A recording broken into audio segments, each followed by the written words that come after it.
Hey guys, what's up? It's me Legit. On this week's video, we're going to be test riding and reviewing Yamaha's brand new for 2020 Tracer 900 GT. Now, we all know Yamaha has had a rich heritage of building great Japanese motorcycles, and for 2020 they certainly have delivered. The 900 GT has all the grunt of a caged wild animal, and this comes from its loutish MT-09 CP3 crossplane engine.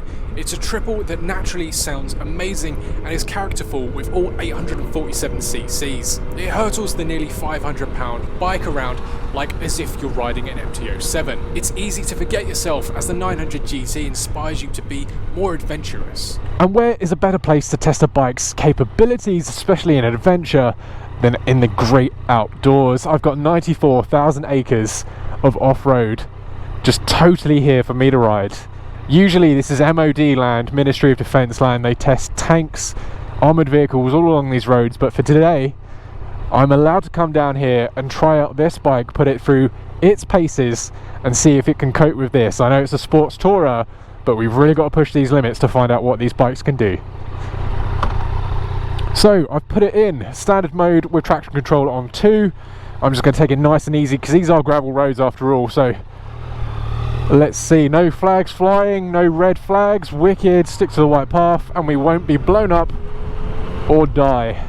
So this suspension is bloody good. I've got 5.3 inches of travel that really dampens out these bumps and stops me from bottoming out, and I have a hunch that these holes are going to get a lot bigger. These potholes are going to get a lot bigger.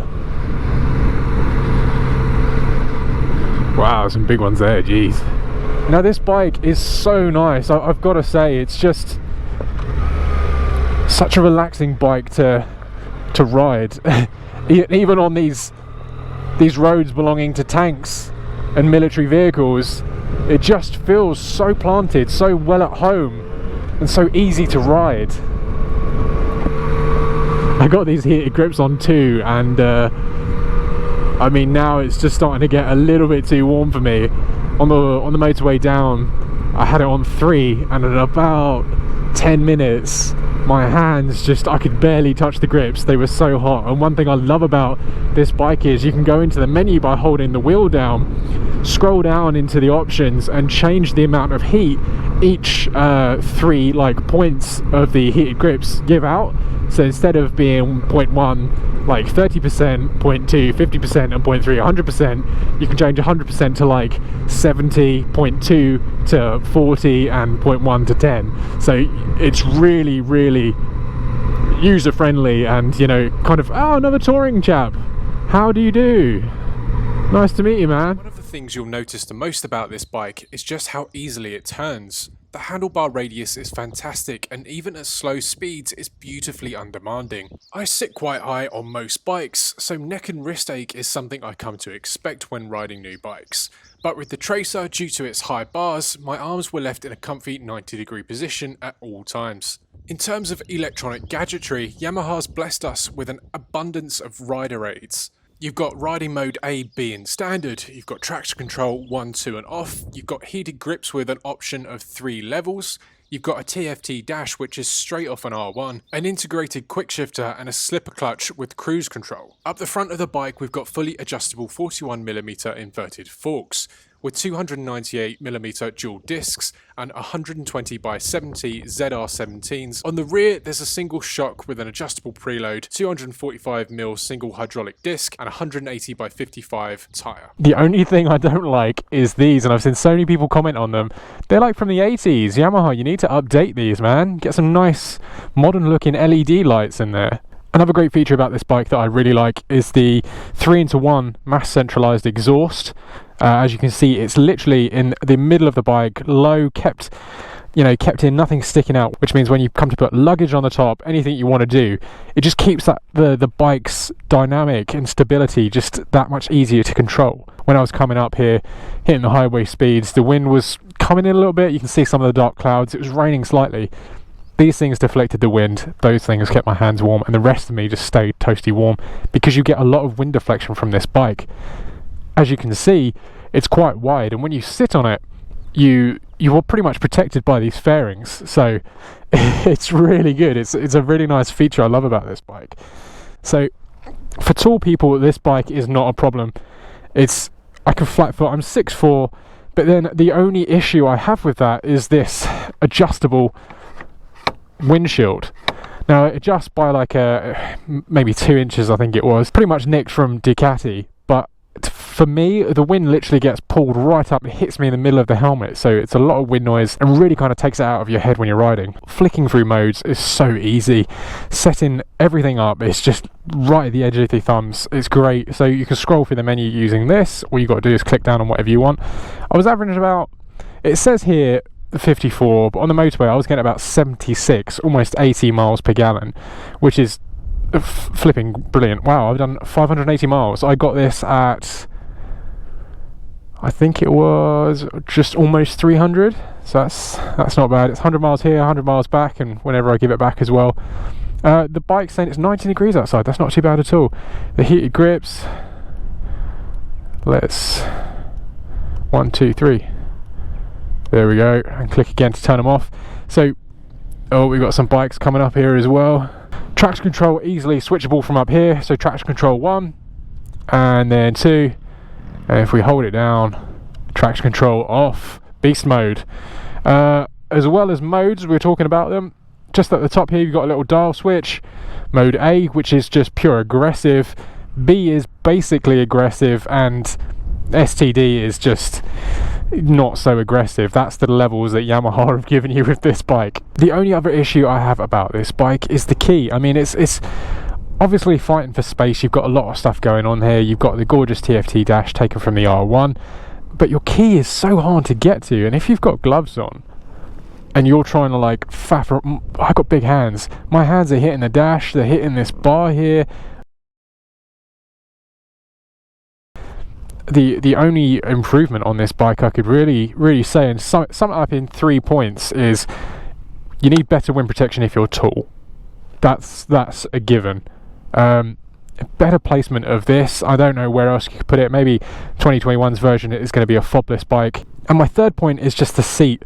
Now I've done approximately 170 miles on it now, and I've got to say it is quite hard, and it doesn't look it, but it's definitely quite narrow, especially around there. You can really feel the innards of the bike, and I did for like part way of the journey just sit my ass on there, and it's so comfortable. Whoever's your pillion on this bike is going to have the softest place to rest their ass on this bike, so I'm definitely jealous of that seat. But summing it up, with the wind protection and the seat, they're both things you can buy aftermarkets of, and in comparison, most bikes are going to be costing hundreds of pounds for these, and it's not reasonable. The money you're saving getting a GT variant, camera of the panniers, the quick shifter, traction control, heated grips, cruise control, everything, it's such a good deal for almost like 10 grand that if you look at the Africa Twin or the BMW GS, you're still saving like hundreds, almost thousands of pounds over those bikes by getting this and having cash left to spend for little upgrades like the seat and the front windshield. What a view. That quick shifter again, just outstanding. Now I wasn't a huge fan in the beginning. I kind of saw the bike and thought the front of it doesn't look like it's been finished, you know. I don't know about you guys, when you look at it, what do you think? It's not gonna win any huge awards for sexiness, but for versatility, character, and just charisma, it can't be faulted. God, even it's coming straight off the gravel, hitting these tarmac roads, just is so nice.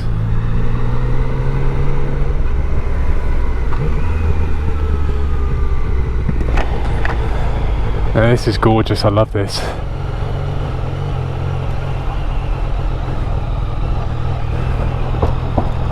Wow, what a place.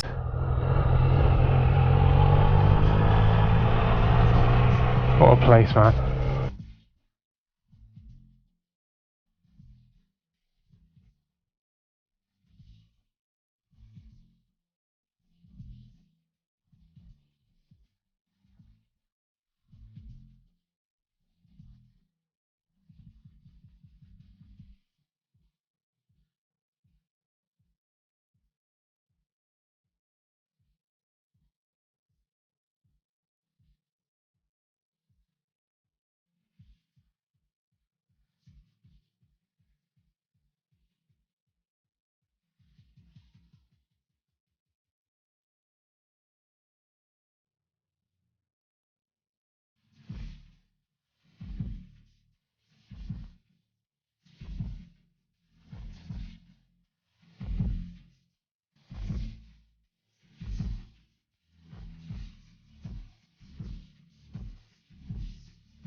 This bike is pretty much like Buckingham Palace.